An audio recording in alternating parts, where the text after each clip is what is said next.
চলুন আজকে ছোট মুখে বড় কথা শোনাই। আমি অষ্টম শ্রেণী পাস, কিন্তু আমি মূর্খ না। কিন্তু একটা জিনিস ভেবে খুব দুঃখ লাগে যে গণপ্রজাতন্ত্রীর সরকার এবং গণপ্রজাতন্ত্রীর সরকার দ্বারা পরিচালিত এদেশ, কিন্তু এদেশে একটা জিনিস আমরা লক্ষ্য করলে খুব সহজেই জানতে পারি, দেখতে পারি যে গণপ্রজাতন্ত্রীর সরকার হইলেও এই গণপ্রজাতন্ত্রীর কর্মচারীগুলি সবসময় চিন্তা করে জনগণের পকেট কিভাবে কাটবে।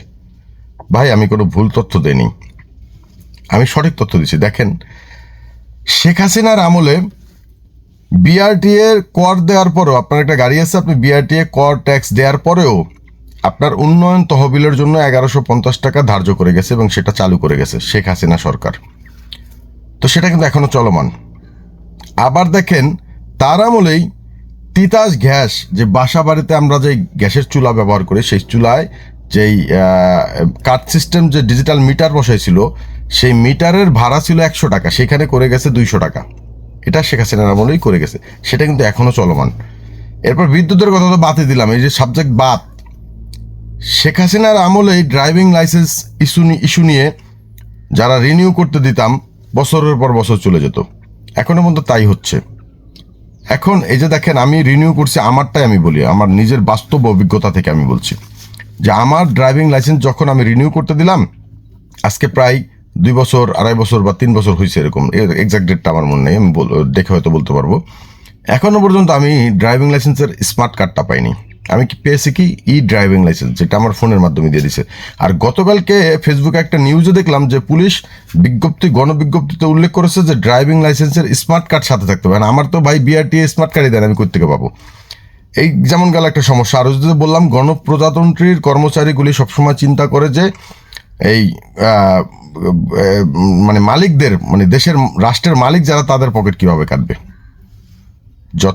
যেমন দেখেন, আমি একজন নাগরিক হিসাবে আমার মৌলিক অধিকার যা যা দরকার আমি কি পাচ্ছি? আপনি আপনাকে প্রশ্ন করেন, পাচ্ছেন না। তো তাইলে মৌলিক অধিকারে যদি আমরা না পাই, তাহলে কেমন হবে? আপনি বিভিন্ন সময় বিভিন্ন ইস্যুতে জরিমানার আওতায় নিয়ে আসবেন।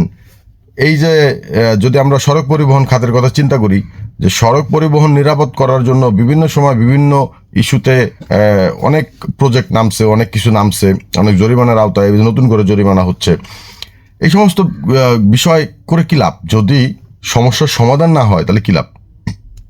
যেই দেশে ড্রাইভারদের জন্য একটা ট্রেনিং সেন্টার থাকে না, মানে এই দেশে ট্রেনিং সেন্টার আছে, নামে একটা বিআরটির একটা অ্যাওয়ারনেস প্রোগ্রাম হইতো, তো সেটাও নাকি বন্ধ করে দিছে। কিন্তু সে জায়গায় কিন্তু খুব একটা ট্রেনিং করানো হতো না। একদিন যাইতাম, যাওয়ার পরে মনে করেন 300 টাকা দিত, আর একবেলা খাওয়াইতো, ঠিক আছে, আবার তারা ট্রেনিংও করে। কি ট্রেনিং করাইতো? ওরকম কোনো ট্রেনিং না যেগুলি আসলে সড়ক নিরাপত্তার জন্য খুব জোর দেয়, এরকম বিষয়টা না। তো যাই হোক, তাও ছিল, কিন্তু সেটাও বন্ধ করে দিল। এখন মানে শুনলাম আর কি কালকে যে এটা বন্ধ করে দিছে। এখন আমি কনফার্ম না যে বন্ধ করছে কিনা। এখন আমার যে কথা বলার যে মূল বিষয়, যে আমরা যে এদেশের জনগণ, আমাদের তো মৌলিক অধিকারই দিতে পারেন না। তো মৌলিক অধিকার না দিয়ে যদি আমাদের বিশাল বিশাল অঙ্কের জরিমানার ভিতরে নিয়ে আসেন, এই গতকালকে আরেকটা নিউজ দেখলাম যে সেখানে বাইকের উপরে আয়কর ট্যাক্স বসাবেন, আপনারা আয়কর বসাবেন বাইকের উপরে।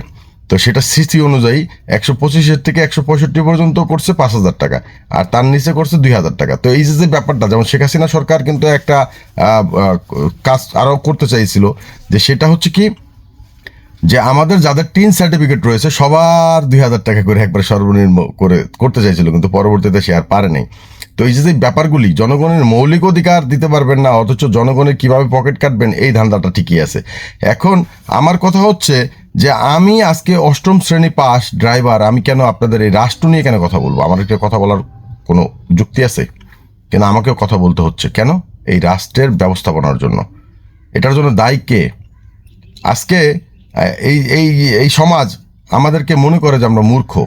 এই যে অনেক অফিসার আছে আমাদের সাথেই আছে, বা অনেক লোক আছে, শিক্ষিত লোক, যারা শিক্ষিত, যাদের একাডেমিক সার্টিফিকেটের জোরে তারা শিক্ষিত, কিন্তু আদৌ তারা বাস্তবে কতটুকু শিক্ষিত সেটাই ভাবার বিষয়।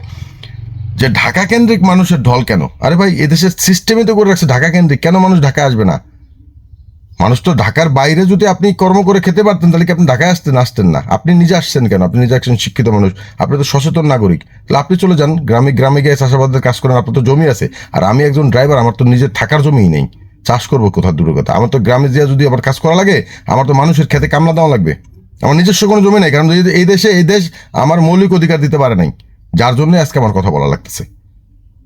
তো এই জন্যই বললাম যে আমি অষ্টম শ্রেণী পাস, কিন্তু আমি মূর্খ না, ঠিক আছে? এদেশে বহুত মূর্খ আছে যারা মনে করেন এত এত ডিগ্রি নিয়ে বসে আছে, তারপরেও তারা মূর্খের মতো আচরণ করে।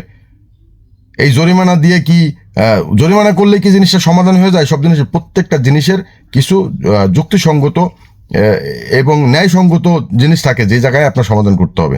সমস্যা যেখানে আমি সমাধান সেখানে না করে আরেক জায়গায় আমি ঘি ডালতেছি, ব্যাপারটা কেমন না? এখানে তো অনেক লোকই আছেন আমার চেয়ে ভালো বুঝেন, আমার চেয়ে অনেক জ্ঞানী মানুষ আছেন। তাহলে ভাই কোথায় আপনাদের জ্ঞানের ভান্ডার আজকে?